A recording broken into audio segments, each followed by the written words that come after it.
देखिए, हर निर्वाचन में संघर्ष करना ज़रूरी है और विशेष रूप से जब हम एक नई सीट में जाते हैं। 1990 के दशक से मेरे पिताजी मेरे जो पुराना जो क्षेत्र था कलियाबोर, वहाँ से लड़ते आ रहे थे और इसीलिए कलियाबोर के लोकसभा के लोगों के साथ हमारे घर का एक विशेष जुड़ाव था।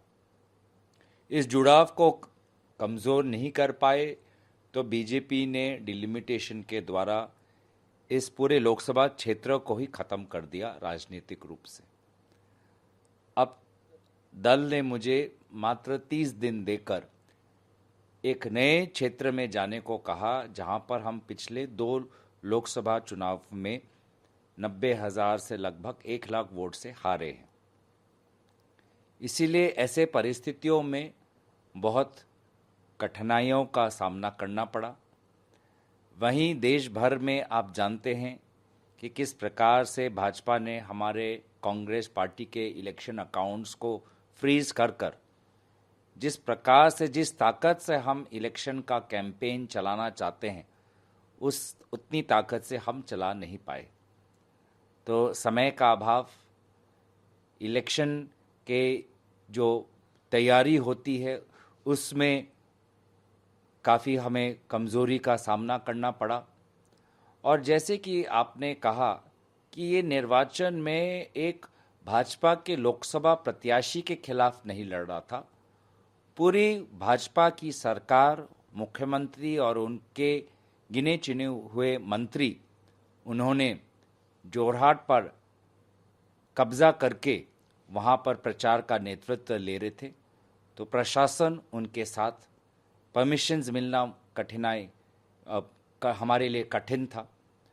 तो ऐसे परिस्थितियों में मुझे लगता है कि अब तक का सबसे कठिन चुनाव ये रहा है।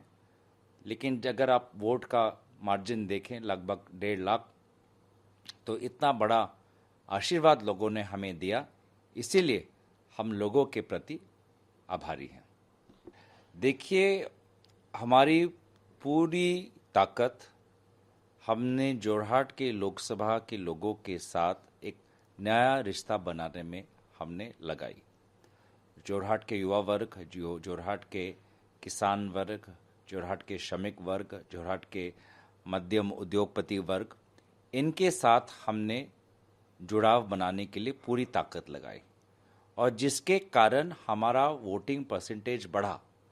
जहां पर पूरे असम में वोटिंग परसेंटेज पिछले चुनावों की तुलना में वैसा ही रहा, एक जैसा ही रहा, और देश भर में तो घटा, हमारे लोकसभा चुनाव में जोरहाट में वोटिंग परसेंटेज लगभग 1.5% से 2% बढ़ा। और इसके विपरीत भाजपा ने अपना पूरा प्रचार मुझे व्यक्तिगत रूप से आक्रमण करने में समय व्यस्त किया। प्रियंका गांधी जी, राहुल गांधी जी पर आपत्तिजनक शब्दों का व्यवहार करके पूरा निर्वाचन उसी में उन्होंने अपना समय खोया। लोगों ने उनके राजनीति को नकारा और हमें स्वीकारा।